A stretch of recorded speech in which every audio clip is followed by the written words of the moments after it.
میرے رسول پاک کی بات نہ ستارے بھی مانتے ہیں، چاند بھی مانتا ہے، سورج بھی مانتا ہے۔ حضور اگر سورج کو کہنا واپس آ، حضرت علی نے نماز پڑھنی ہے تو وہ آ جاتا ہے، اور اگر حضور فرما دیں چاند کو دو ٹکڑے ہو جا تو وہ دو ٹکڑے ہو جاتا ہے۔ سورج بھی بات مانتا ہے، چاند بھی بات مانتا ہے۔ یہ سارے میرے رسول کریم علیہ السلام کے غلام ہیں۔ جہاں جہاں تک رب کریم کی خدائی ہے وہاں میرے حبیب کی مصطفائی ہے۔ حضور وہیں چاہتے نا وہیں چاہتے، تو حضرت عمر اگر حکم دیں تو زمین تیل واپس کرتی ہے، تو حضور حکم دیتے تو وہ کافر اندر دھنسا لیتی زمین، سارا کام اسی وقت ہو جاتا۔ لیکن حضور نے کیا فرمایا؟ جب عثمان بن طلحہ نے کہا نا کہ آپ کو چابی نہیں ملے گی، اللہ کے رسول نے فرمایا عثمان ایک وقت آئے گا جب یہ چابی تجھ سے میں لوں گا، اور جس کو میرا دل کرے گا میں اسے دوں گا۔ ایک وقت آئے گا کہ یہ میں تجھ سے لوں گا، اور پھر جس کو میرا دل چاہے گا میں اس کو وہ چابی دوں گا۔ میرے نبی کریم رؤوف الرحیم سید عالم صلی اللہ علیہ وسلم نے وقت دیا۔ کتنا وقت لگا؟ 2 دن، 4 دن، 5 دن، 10 سال لگ گئے۔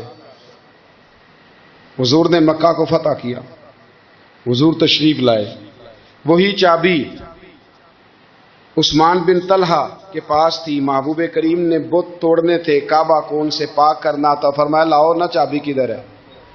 عثمان کہتے ہیں حضور نے تو بات نہیں جتلائی، پر مجھے وہ لفظ یاد تھے کہ عثمان ایک وقت آئے گا، ایک، سمجھیے گا بات کو، ایک وقت آئے گا جب چابی میں لوں گا، اور پھر جس کو میرا دل کرے گا میں اسے، پھر وقت آ گیا، پھر حضور نے چابی لے لی، پھر نبی پاک نے بت توڑے، اور قربان جاؤں مدینے والے محبوب کے طریقے پر فدا ہو جائیں حضور علیہ الصلوۃ والسلام کے کمال درگزر پر۔ جب حضور فارغ ہوئے نا بیت اللہ کو صاف کر کے، تو فرمایا کدھر ہے ابھی عثمان بن طلحہ؟ وہ آئے تو حضور فرمانے لگے یہ چابی پہلے تیری خاندانی وراثت تھی، پھر میں نے اپنے وعدے کے مطابق لے لی، اب میں تمہیں واپس کر رہا ہوں، اب یہ چابی میں تمہیں واپس کر رہا ہوں، میں یہ چابی میں تمہیں دے رہا ہوں، لہذا اب تیری نسل سے بھی قیامت تک کوئی نہیں لے گا، میں تمہیں یہ چابی دے رہا ہوں۔ تو بھائی وقت کا انتظار کرے۔ اور عثمان بن طلحہ کہتے ہیں میں نے حضور کا یہ کمال کرم دیکھا تو میں کلمہ ہی پڑھ گیا، میں مسلمان ہی ہو گیا۔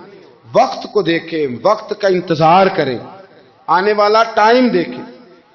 ہم نا ٹائم نہیں دیتے، ہمیں جلدی بڑی ہے، کاروبار ٹھیک ہو جائے تو شام کو ہو جائے، بچہ تندرست ہو جائے تو پھر شام کو ہو جائے، مخالفین ٹھیک ہو جائیں تو شام کو ہو جائیں۔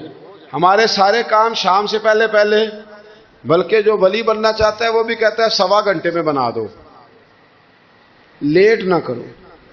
کیونکہ بہت سارے تو کہتے ہیں یہ ایک نظر کریں، میں نے کہا آپ کوئی عمل بھی کریں نا، آپ تھوڑی محنت بھی کریں نا، کہتے ہیں ایک نظر کریں۔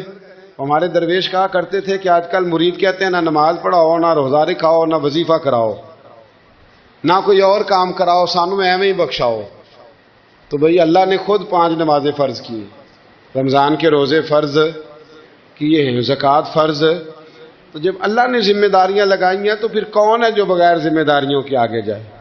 تو اپنی زندگی میں چیزوں کو سمجھے، غور کریں، وقت آپ کو دینا ہے، اور جب آپ وقت دیتے ہیں تو بہت سارے معاملات ٹھیک ہو جاتے ہیں۔ حضرت عمار بن یاسر بڑا شروع میں کلمہ پڑھا، ان لوگوں نے بڑی تکلیفیں اٹھائیں جنہوں نے آغاز اسلام میں کلمہ پڑھا، حالات اور طرح کے اذیت، میرے حضور کو بڑی اذیتیں دی جاتی تھیں۔ ابو لہب، عقبہ بن ابی معیط، یہ حضور کے 2 ہمسائے تھے۔ کچھ نفسیاتی تکلیفیں لوگ دیتے ہیں، ذہنی طور پر پریشان کرتے ہیں، مزاج ہوتا ہے۔ وہ دونوں کیا کرتے تھے؟ وہ سارا اپنے گھر کا کوڑا کرکٹ لا کے حضور کے دروازے پر پھینک جاتے۔ نبی کریم صلی اللہ تعالی وسلم فرماتے تھے کیا خوبصورت حق کے ہمسائیگی ادا کرتے ہو، کیا اچھا تم حق کے ہمسائیگی۔ اور دونوں طرف کے ہمسائے تکلیف دیتے، اذیت دیتے، حضور کو پریشان کرتے۔ حضرت عبداللہ ابن مبارک رحمۃ اللہ علیہ کا ہمسایہ بھی اسی طرح کرتا تھا، وہ اپنے گھر کا سارا گند کچرا اٹھا کے آپ کے گھر میں پھینک دیتا، ایک دن بھی پھینکا، 2 دن بھی پھینکا، 3 دن بھی پھینکا، 4 دن بھی پھینکا، 5 دن بھی پھینکا، مہینوں بیت گئے، مہینوں بیت گئے۔ ایک دن کہنے لگا میں روز کچرا پھینکتا ہوں، خود ہی کہنے لگا آپ کو تکلیف نہیں ہوتی؟ آپ فرمانے لگے میں نے ایک برتن رکھ دیا، ایک جھاڑو رکھ دیا ہے، جب تو کچرا پھینکتا ہے تو میں اٹھا کے باہر پھینک آتا ہوں، اب تو بند نہ کرنا، اس لیے کہ مجھے عادت ہو گئی ہے۔ اب میں نے اپنے ٹائم میں سے نا ٹائم اس کچرے کو دینا شروع کر دیا ہے، اب تو بند نہ کرنا، اس لیے کہ مجھے اب اس بات کی عادت ہو گئی ہے، اب میں روز اٹھاتا ہوں اور اٹھا کے ذرا باہر پھینک آتا ہوں، میں عادی ہو گیا ہوں تیری اذیت کا، اب میں تیری تکلیف کا۔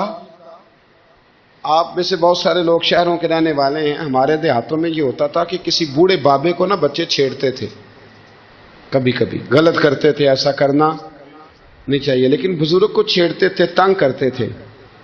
کبھی وہ بچے نہ چھیڑتے تھے تو بزرگ خود کہتے تھے کہاں مر گئے آج سارے۔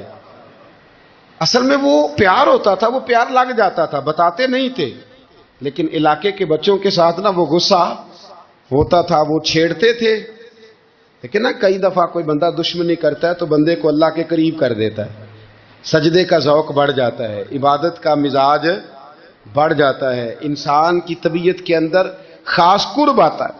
حضرت عمار بن یاسر رضی اللہ تعالیٰ عنہ فرماتے ہیں کہ بڑی تکلیف دیتے۔ حضرت عمار بن یاسر رضی اللہ تعالیٰ عنہ کی جو والدہ ہیں وہ اسلام کی پہلی شہیدہ ہیں،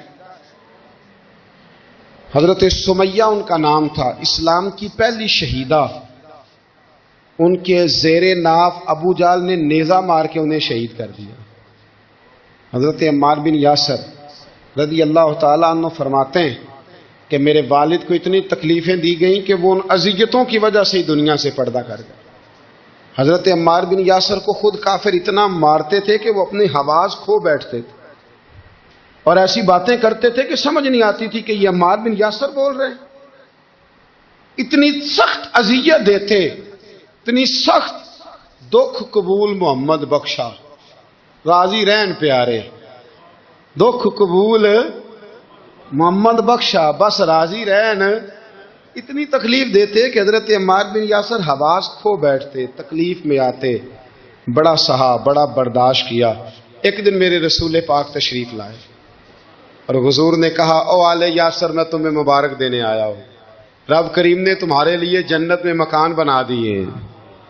حضور نے تمہارے لیے، اللہ نے تمہارے لیے جنت میں مکانات، تمہیں مبارک ہو، تمہاری اذیتیں، تمہاری تکلیفیں، تمہارے درد، تمہاری راتیں کام آ گئیں، مالک نے تمہارے لیے مکانات بنا دیے ہیں، حالات ٹھیک کر دیے ہیں، طبیعتوں میں بہتری آ گئی ہے۔ میرے محبوب کریم رؤوف الرحیم سید عالم نور مجسم شفیع معظم آقا دو عالم صلی اللہ تعالی علیہ وسلم نے انہیں خوشخبری سنا دی۔ حضرت عمار کہتے ہیں پھر حالات بدلے، پھر میں نے جو مجھے اذیتیں دینے والے تھے میں نے انہیں گڑھوں میں گرتے دیکھا۔ آپ فرماتے ہیں ابو جہل کی لاش اٹھانے والا بھی بدر میں کوئی موجود نہ تھا، اور ابو لہب جو مجھے تکلیفیں دیتا تھا وہ مکے کے چوک میں مرا ہوا پڑا تھا، پر کوئی اس کے قریب جانے والا بھی موجود نہ تھا، کوئی نہیں تھا۔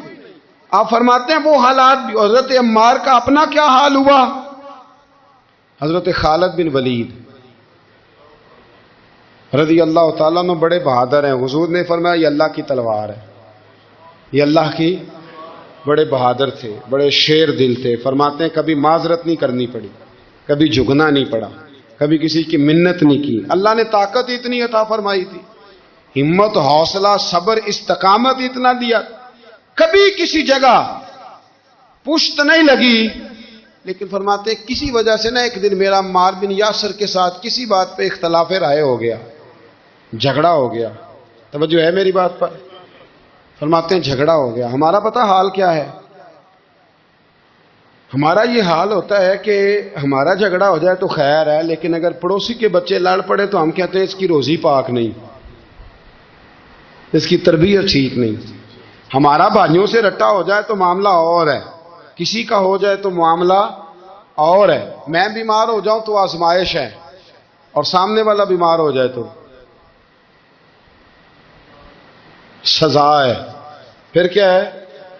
بلکہ پنجابی کہنے نے کیتیاں نو پھڑیا ہے، یہی کہہ دیتے، اور میں بیمار ہو جاؤں تو آزمائش آ گئی جی اللہ کی طرف سے۔ ایسا نہ کرے، ہمارا فتویٰ اپنے حق میں اور ہوتا ہے، سامنے والے کے معاملے میں اور ہوتا ہے۔ حضرت عمار بن یاسر کی بات کر رہا تھا، جناب عمار بن یاسر رضی اللہ تعالی عنہ، حضرت عمار بن یاسر کہتے ہیں کہ حضرت خالد بن ولید کے ساتھ، جناب خالد بن ولید کہتے ہیں میری ان کے ساتھ نہ کسی بات میں اختلاف رائے ہو گیا، تو میں اب دلیر آدمی تھا، شیر آدمی تھا، کبھی جھکا نہیں تھا، کبھی کوئی معاملہ نہیں ہوا تھا، کبھی کوئی ایسی بات نہیں ہوئی تھی۔ آپ فرماتے ہیں جب رائے کا اختلاف ہو گیا نا، بات ذرا آگے بڑھ گئی تو نبی کریم صلی اللہ علیہ وسلم تک بات پہنچی، تو میرا یہ خیال تھا کہ حضور میری بھی سنیں گے، عمار بن یاسر کی بھی سنیں گے، پھر حضور کوئی فیصلہ کریں گے، پر قربان جاؤں وقت بدل گیا ہے نا، اب بہت بڑے چودھری ہیں، بڑے سردار ہیں، بڑے سپہ سالار ہیں حضرت خالد بن ولید، پر وقت بدل گیا۔ تو حضرت خالد بن ولید کہتے ہیں جب میں نے نبی کریم کی بارگاہ میں بات عرض کی، حضور تک بات پہنچی، تو میرے مصطفیٰ نے موٹی سی بات ارشاد فرمائی۔ رسول کریم فرمانے لگے بھئی بات مختصر سی ہے، جس نے عمار کو راضی کر لیا اس نے مجھے راضی کر لیا، اور جس نے اسے ناراض کیا اس نے مجھے ناراض کیا۔ فرماتے ہیں بس میری قیمت پڑ گئی، میرا قد اونچا ہو گیا۔ حضرت خالد بن ولید کہتے ہیں میں نے بھی کہا اب بات کیا کرنی ہے، اب تو گزارش ہی کرنی ہے، اب مدعا کیا سنانا ہے، اب تو بات کرنی ہے۔ فرماتے میں آگے بڑھا، اور جیسے بھی ہوا میں نے حضرت عمار بن یاسر کو راضی کیا۔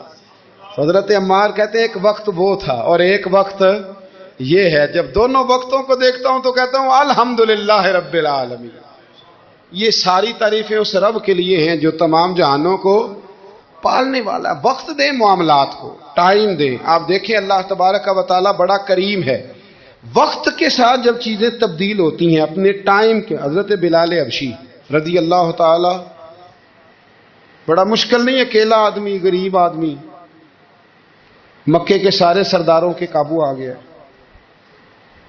حضرت حسان میں نے خود اپنی آنکھوں سے دیکھا، حضرت بلال کے گلے میں رسی ڈال کے بچے کھینچا کرتے تھے۔ یار خاصا مشکل کام نہیں۔ امیہ بن خلف ڈنڈوں سے مارتا ہے، آپ کے ہاتھ اور پیر چارپائی کے نیچے رکھ کے تو اوپر بیٹھے رہتے بڑی بڑی دیر، بڑی تکلیف نہیں، بڑی اذیت نہیں، لیکن حضرت بلال حبشی فرماتے ہیں پھر میں نے وہ سارے دکھ مٹتے دیکھے۔ وقت بیت گیا، وہی امیہ بن خلف ایک دن گھوڑے پہ تھا، گھوڑے اپنے کو تیار کر رہا تھا، لگام ڈال رہا تھا۔ حضور علیہ السلام گزرے تو فرمایا کیا کر رہے ہو؟ کہنے لگے اس گھوڑے پر بیٹھ کے آپ کو شہید کروں گا۔ تو حضور فرمانے لگے تیاری کر لے، تجھے قتل میں نہیں کرنا ہے۔ پھر جنگ کے موقع پہ نا ہلکی سی خراش لگائی رسول پاک نے اسے، یہاں گلے پہ، تڑپتا تھا، روتا تھا، سسکتا تھا۔ لوگ کہتے تھے امیہ کیا ہو گیا، اتنا سیانہ بندہ یہ کیا کرتا ہے؟ تو کہنے لگا تمہیں پتہ نہیں مجھے تکلیف کتنی ہے، ضرب تو چھوٹی ہے پر تمہیں پتہ نہیں لگائی کس نے ہے تو چھوٹی پر تمہیں خبر نہیں کہ لگائی کس نے ہے، کس نے یہ ضرب لگا دی ہے۔ پھر تڑپ کر سسک کر مرا۔ حالات بدل جاتے ہیں، حالات میں تبدیلیاں آ جاتی ہیں۔ ہم وقت نہیں دینا چاہتے، ہمارے اندر جو حوصلے کی کمزوری ہوتی ہے، ہمارے اندر جو وہ ایک بہت بڑا معاملہ ہوتا ہے کہ کسی بھی طریقے سے یہ معاملہ ختم ہو، کسی بھی طریقے سے شفا ہو، جلد از جلد ہم اس بات سے نکلیں، تو یہ بات ہماری درست نہیں ہے۔ ہمیں وقت دینا چاہیے۔ حضرت سیدنا عاصم بن ثابت بن قیس، بخاری میں بھی موجود ہے اور بھی بہت ساری کتب میں یہ روایت موجود ہے۔ حضرت عاصم بن ثابت بن قیس رضی اللہ تعالیٰ عنہ، آپ نے نا جنگ احد میں بڑی دلیری کے ساتھ آپ لڑے تھے۔ دو لوگوں کو آپ نے قتل کیا تھا، مصافے اور حارث کو۔ ان کی والدہ سلافہ بنت سعد، سلافہ بنت سعد بڑی مالدار عورت تھی، بڑی تیز تھی۔ اس نے قسم کھائی تھی کہ میرے دو بیٹے چونکہ حضرت عاصم بن ثابت نے قتل کر دیے، اس نے قسم کھائی تھی کہ میں نا معاذ اللہ انہیں قتل کراؤں گی اور ان کی گردن اترواؤں گی اور ان کی کھوپڑی میں شراب بھر کے پیوں گی۔ جملے بولنے والے کئی دفعہ بڑا ہی بول جاتے ہیں۔ حضرت عاصم بن ثابت بن قیس رضی اللہ تعالی سلافہ بن سعد کہنے لگی کہ میرے بیٹے چونکہ انہوں نے قتل کیے تو 100 اونٹ دوں گی جو انہیں شہید کرے گا، اور پھر میں معاذ اللہ ان کی گردن اتروا کے کھوپڑی کے اندر شراب بھر کے پیوں گی۔ حضرت عاصم بن ثابت بڑے بہادر تھے، قابو نہ آ سکے۔ کافروں نے ایک چال چلی کہ مدینے سے کچھ مبلغ مانگے تبلیغ کرنے کے لیے، بطور مبلغ کو مانگا، لیکن رستے میں بددیانتی کی، جھوٹ بولا، ظلم کیا، انہیں گرفتار کیا، اور گرفتار کر کے معاذ اللہ تعالیٰ انہیں بیچنا چاہا۔ حضرت عاصم بن ثابت کہنے لگے میں میدان کا آدمی ہوں، میں قید ہونے سے لڑائی کرنے کو بہتر سمجھتا ہوں، میں کفار کا قیدی ہونے سے شہید ہونے کو فضیلت دوں گا۔ تلوار نکال لی، نیزے نکال لیے، لڑنے لگے۔ اب اکیلا آدمی اور سامنے درجنوں بیسیوں لڑنے والے، سب کا رخ جب انہی کی طرف ہوا تو حضرت عاصم بن ثابت بن قیس رضی اللہ تعالیٰ عنہ سمجھنے لگے اب شہید ہو جاؤں گا، تو آپ نے ایک دعا مانگی، کہنے لگے اے اللہ میرے بدن کی حفاظت کرنا، اے اللہ میرے وجود کی حفاظت کرنا، گویا میری لاش کی یہ بے حرمتی نہ کرے، اللہ حفاظت کرنا۔ شہید کر دیے گئے۔ جیسے ہی آپ شہید ہوئے تو اب وہاں تو منت یہ تھی نا معاذ اللہ کے گلا کاٹیں گے اور معاذ اللہ کھوپڑی میں شراب پیئیں گے۔ انہوں نے دعا کر دی، یا اللہ حفاظت کرنا۔ آپ سب بھی دعا کریں، یا اللہ ہماری حفاظت فرما، اے اللہ دنیا میں بھی حفاظت فرما، قبر میں بھی حفاظت فرما، حاسدوں سے، شریروں سے، مفسدوں سے، اے اللہ حفاظت کرنا۔ یہ دعا فرمائی۔ جب آپ شہید کر دیے گئے نا، لاش مبارک قریب تھی، تو کافر گردن کاٹنے کے لیے آگے بڑھے تو سینکڑوں کی تعداد میں شہد کی مکھیاں آ گئیں۔ انہوں نے گھیرا ڈال لیا سارے وجود کو۔ اب کتنی کو مکھیاں اڑائیں؟ ایک کو اڑاتے ہیں 10 اور آ جاتی ہیں، 2 کو اڑاتے ہیں 10 اور ان کا خیال تھا شاید وجود کاٹنے آئی ہیں۔ وہ چلے گئے، کہنے لگے شام کو جب مکھیاں چلی جائیں گی تو دوبارہ آئیں گے۔ لیکن جب مکھیاں اڑی تو انہوں نے وجود کو چھوا بھی نہیں تھا، انہوں نے وجود کی حفاظت کی، دعا مانگی تھی، اے اللہ ان سے میری حفاظت فرما، مجھے ثابت قدم رکھ۔ مکھیوں نے وجود کو چھوا بھی نہیں، اور جب رات ہوئی تو نہ بادل تھے، نہ پانی تھا، نہ ہوا تھی، لیکن اللہ نے پانی بھیجا، بارش آئی، اور حضرت عاصم بن ثابت کی لاش کو بہا کے لے گئی، وجود بہا کے لے گئی۔ سویرے ڈھونڈتے رہے پر ان کا وجود کسی کو ملا۔ بعد مرن دے مکھڑا میرا ہو جاوے جے تازہ، پھر سمجھ لینا محبوب میرے نے آن پڑے ہے جنازہ، پھر سمجھ لینا محبوب میرے نے آن پڑے ہے۔ اور ایک شعر پڑھنا دوں چراغے گولڑا کا، کئی دفعہ پڑھتا ہوں، آج پھر نہ کہہ دوں۔ کہنے لگے بے قدراں کچھ قدر نہ جاتی، کیتی خوب تسلی ہو، دنیا دار پجاری زردے کتیاں دے گل ٹلی ہو، بک بک روشن اکھیاں تکیو ویک حویلی کلی ہو، کوچ نصیر آسان جدوں کیتی پہ جانی تر تھلی ہو۔ تو یاد رکھ میرے بھائی، جب آپ ثابت قدم، حضرت خباب رضی اللہ تعالی عنہ، بخاری میں ذکر ہے، کتب حدیث میں، کتب سیرت میں ذکر ہے، حضرت خباب رضی اللہ تعالی عنہ نے اس وقت کلمہ پڑھا جب ابھی 5 لوگ کلمہ پڑھتے، کل بندے السابقون الاولون۔ آپ فرماتے ہیں جس عورت کا میں غلام تھا نا، ام انمار اس کا نام تھا، وہ مجھے بڑی سخت سزائیں دیتی تھی۔ آپ لوہار کا کام کرتے تھے، سلاخیں، آپ کو پتہ ہے لوہار سلاخ رکھتا ہے پہلے آگ میں بھٹی میں، پھر وہ جب پوری طرح تپتی ہے پھر کچھ بنتا ہے، لوہار کا کام کرتے تھے۔ آپ فرماتے ہیں ام انمار میرے ساتھ یہ کرتی کہ مجھے سخت اذیت دیتی، کلمہ چھوڑنے پر مجبور کرتی۔ ایک دفعہ تو ایسے ہوا کہ اس نے کافروں کی ڈیوٹی لگائی، میں گلی سے گزر رہا تھا، مجھے نہیں پتا تھا ان کی پہلے سے تیاری ہے، انہوں نے کوئلے جلا کے رکھے ہوئے تھے، مجھے پکڑا، میرا کرتا زبردستی اتارا، کوئلوں پہ لٹا دیا اور میرے وجود پر وزنی پتھر رکھ دیے۔ فرماتے ہیں میری چربی پگھلی تو کوئلے بجھے۔ یہ شہادت گاہ الفت میں قدم رکھنا لوگ آسان سمجھتے ہیں مسلمان ہونا، زخم پہ زخم کھا کے جی، خون جگر کے گھونٹ پی، آہ نہ کر لبوں کو سی، یہ عشق ہے کو دل لگی نہیں، اس میں بڑی برداشت کرنی پڑتی ہے۔ آپ فرماتے ہیں کہ حضور علیہ الصلوۃ والسلام نا خانہ کعبہ کی دیوار کے ساتھ ٹیک لگائے بیٹھے تھے. میں ایک دن حاضر، مجھے بڑی تکلیف دیتے تھے. کہتے ہیں جب میں کام کر رہا ہوتا تھا تو میری مالکن آتی تو وہ نکال کے نا سلاخ تو میرے سر پہ رکھ دیتی. میرا سارا وجود زخمی تھا. حضور خانہ کعبہ کی دیوار سے ٹیک لگائے بیٹھے تھے. میں حاضر ہوا تو محبوب کریم بھی اٹھے. تو حضور علیہ الصلوۃ والسلام سے میں نے عرض کی حضور دیکھیں مجھے کتنی تکلیف دی جاتی. تو ابھی فرمانے لگے بس اتنی. اور میں تم سے پہلے لوگوں کے سروں پر آرے رکھ کے 2 حصوں میں چیر دیا جاتا تھا. لوہے کی کنگھیوں سے ان کے وجود ادھیڑ دیے جاتے تھے پر وہ سی نہیں کرتے تھے، اف نہیں کرتے تھے. میں خبردار بس اتنی. اور پھر میرے حضور نے ہاتھ اٹھائے کہا اے اللہ خباب کی مدد فرما. اے اللہ خباب کی اتنے لفظ ادا کی. حضرت خباب کہتے ہیں پھر میں نے وقت کو وقت دیا، پھر میں نے حالات کو وقت دیا، پھر میں نے اپنے محبوب کی دعا کو قبول ہوتے دیکھا. فرماتے ہیں وہ میری مالکن جو مجھے تکلیف دیتی تھی، اذیت دیتی تھی، پھر اس کا حال یہ تھا کہ اس کے سر میں درد اٹھا. اور جس طرح کتا چیختا ہے جب اسے مارا جاتا ہے تو وہ چلاتا ہے، اس طرح وہ آوازیں نکالتی. پھر وہ بہت بڑے طبیب کے پاس گئی تو اسے کسی نے کہا کہ لوہے کی سلاخوں سے اپنے سر کو دگوایا کر، داغ دیا کر، اسے جلایا کر جگہ جگہ سے تاکہ تیرے اندر کا درد ختم ہو. تو آپ فرماتے ہیں پھر لوگوں میں نے صبر اور استقامت کا رزلٹ دیکھا کہ وہ جو مجھے بطور سزا میرے سر پہ سلاخیں رکھتی تھی پھر وہ بطور دوائی منگانے لگی. میں سلاخ گرم کر کے لاتا اس کے سر پہ رکھتا. فرماتے ہیں پھر اسے سکون ہوتا، پھر وہ تڑپتی. اور چونکہ مجھے تو وقت یاد تھا نا، کہتے ہیں لیکن میں مصطفیٰ کریم کا کلمہ پڑھتا تھا، میں نے کبھی دوبارہ پلٹ کر اسے یہ بات یاد نہ کرائی.